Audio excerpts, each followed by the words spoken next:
Hi everybody, it's Sarah Cray with Let's Make Art, and today we are doing a super fun beginner-friendly project of a jellyfish. We have Michael here working the cameras. Oh, hello. And we are going to be doing this project in 3 steps. So our very first step is we are going to be doing the body of the jellyfish. Our second step is we are going to do the arms. And the third step, we are going to do the tentacles and some splatters, okay? All right. This is a beginner-friendly project, so if this is your first time watercoloring, welcome. We're so happy to have you, and just have fun, okay? We really get to celebrate the wet on wet technique in watercolor, which is probably one of the funnest and unique aspects of watercolor, so I'm really excited to dive in. For the supplies that I'm using, I'm going to use a round 6 and a round 2, but please use whatever supplies that you have. Don't let having a different paintbrush stop you from trying to paint. I'm also using 2 colors here. I'm using lemon yellow and magenta, so basically just a yellow and a pink, okay? All right. Now, the first thing that I'm going to do is I cut my paper in half, so we have a 6x9 watercolor paper sheet ready to go. There is no outline with this, so you can do this on whatever size you want. And before we get to painting, we need to do our oath. So if you can raise your right hand and repeat after me. I promise to be kind to myself. I promise to be kind to myself. I promise not to compare my work. I promise not to compare my work. And I promise to have fun. And I promise to have fun. Thank you very much. And I love to start that way because we're here for a good time, okay? And don't be looking at yours and then looking at mine and talking negatively about yourself, because that's not kind. And also, I've been painting a really, really long time, okay? So it's just not fair to compare. It's the thief of joy. Okay, so our very first step is we are going to do the body of the jellyfish, which is essentially a half circle with a wavy bottom, okay? I got a wavy bottom. Just kidding. Just kidding. Okay, now we're going to do this using only water. And I just want to point out that the angle of my jellyfish, I'm going to have the half circle kind of go this way instead of right centered. So then what that's doing is it's creating a line across my painting instead of straight down, which compositionally will make it more visually interesting, okay? Because it's kind of leading the viewer's eye through it. So I'm just taking my round 6 and water. That's it. So you might not be able to see what I'm doing, but that's okay. And then I'm just using water to fill in the half circle. So I did my half circle. And then when I get to the bottom here, I'm just going to kind of let my line be a little bit wavy. And I'm going to make sure I fill in. And sometimes you have to look at it from an angle so you can see the light glare on the water. And that's how you can tell where you've painted. Now I'm going to take my yellow and I'm going to go along the edges and just touch that paint right into the water. And you're going to see that yellow just spread through. This is called wet on wet. It's when you take a wet paintbrush or wet paint and put it on a wet surface. Now here you can see that I got a little wonky line, so I'm just going to smooth that out. And if your paint is not moving, like if you touch it along and it's just staying in one spot, you can move it. You can say, come on, little fella. Come on, little guy. Move around for me. Also, jellyfish are wavy when they move. So don't be afraid of getting wonky body shapes, because sometimes they're really thin when they're in between the push and the pull. You know what I'm saying? Spoiler alert, jellyfish are wonky. Jellyfish, super wonky. So you can't mess this up.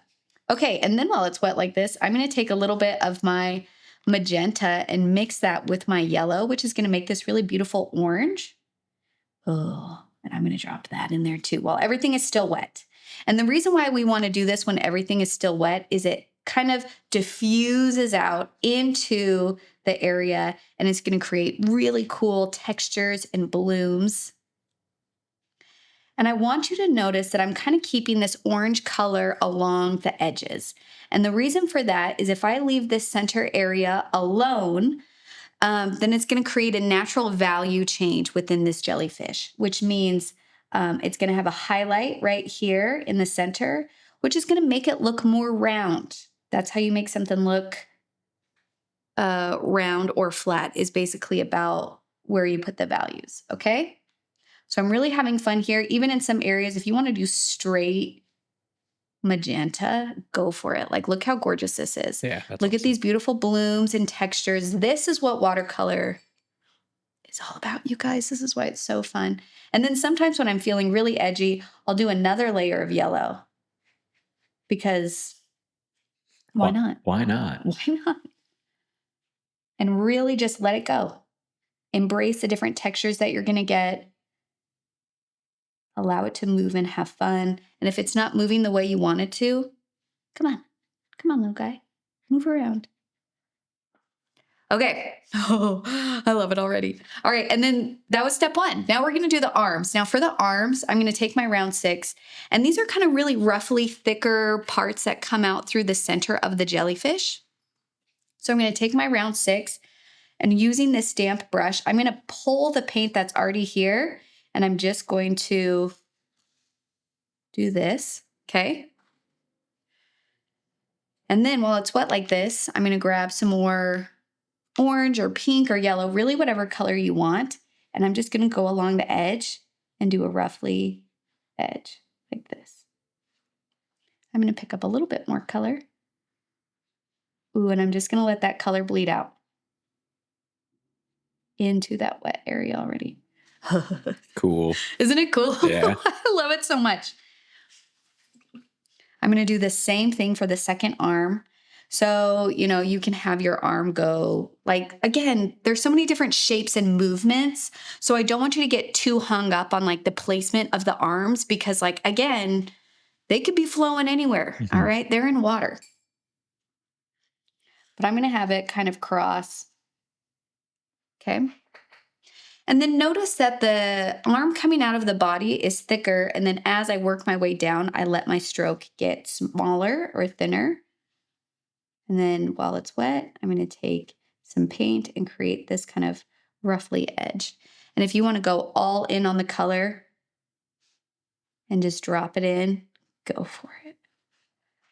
If anything, I have noticed that when it comes to watercolor, people are really timid about using a lot of paint. And so they really don't like to pick up a lot of paint, which is fine, except it's going to make your painting feel really soft, more pastel-y, and not get as different many values in there. And values is what makes things pop. It makes it feel dimensional. So you want to have really light, barely there colors like we have right here. And we also want really strong, dark colors too. And that is how you're going to get this feeling of something that you can touch. Okay, I feel good with just 2 arms here. And look at how this bled. Yeah, that's really cool. That was complete accident. And this is why I love watercolor so much, is because it always feels more like a collaboration with the paint as opposed to me controlling every single brush stroke. You know what I mean? Like, it's going to do things that I didn't anticipate. And instead of being upset at my paper or upset at my painting or upset at watercolor and saying, no, you went somewhere you weren't supposed to. Instead, I'm going to say, okay, that's actually a really gorgeous highlight along this left-hand side that I didn't even mean to create. And look how cool that makes it. You know what I'm saying? Mm-hmm. It's like a great lesson in appreciating what you can't control. Okay, now I'm going to do the tentacles. Now I will say tentacles are really tricky because they're really thin lines. Okay? All right. So to do a thin line, I'm going to use a smaller brush. I'm using a round 2, but if you have a liner brush, that would probably be easier. I'm going to do really light pressure. That means that I'm barely touching my paintbrush to the paper and not pressing down very hard. And the other thing is I want to be able to create long, thin lines. And so I have to be able to move my arm. So I don't want to plant my wrist. If I plant my wrist and let this rest right here, this is as long as my line can go. So you want to keep your weight not on your wrist. If you plant anything, Don't plant anything. I'm trying to see if you can plant an elbow. If you keep your elbow out, you can plant it. But the easiest thing is probably just to keep your arm up. And then I'm going to pick up a little bit of paint. And then from kind of the edges here, I'm going to be holding my brush kind of more vertically and just do lines. Now you see there's going to be times where it skips. And instead of trying to go back and correct that, I'm going to leave it. because trying to make your line even and match up with what's already there is like impossible.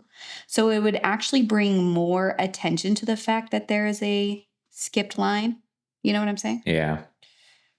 I do that all the time where like I break something and try to fix it and make it worse. Yeah. Yes. So sometimes it's better just to let it go. Let it go. The other thing is your brain is going to want to make all of these tentacles the same length and the same shape in curve. And so we have to tell our brain, don't do that to us, because your brain does that because it's super efficient. It likes to create patterns because it's super easy to recognize patterns. And so we create patterns when we're painting, when we don't even realize that's what we're doing, because our brain is very strong and super efficient. And so we have to say, okay, I know I did a curly shape like this, but I don't want to do the exact same one next to it. So I'm purposely going to go the opposite way or something like that. And that's just going to allow us to have a little bit more movement. That's going to make it feel like there's all of these different elements that are moving separately. Also, it's fun to like play with doing these tentacles in different colors. So I have some like pink and oranges. Let's grab some yellow.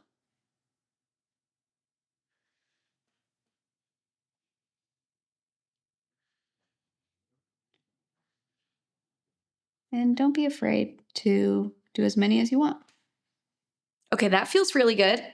And now the very last thing is I get to splatter.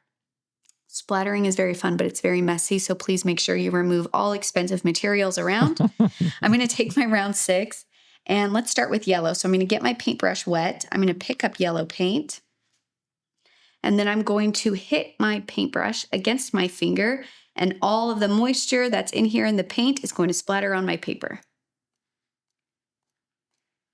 Michael's tip, don't wear white either. I've learned that so much. You know what? I still haven't learned that because I still wear white when case in point. Yep. White shirt. Okay, let's do another one in pink. And yes, it's getting in here, which I'm fine with, because you know what? I like texture. I like accidental blooms. I like just seeing what's going to happen. And we're done. Cute. That's it. Isn't it cute? Yeah. Piece of cake. Also, don't be afraid if you're feeling like, okay, this was really fun, but I really don't like a shape or something like that. You can absolutely go back and adjust the, oh, that made it funky. You can adjust edges.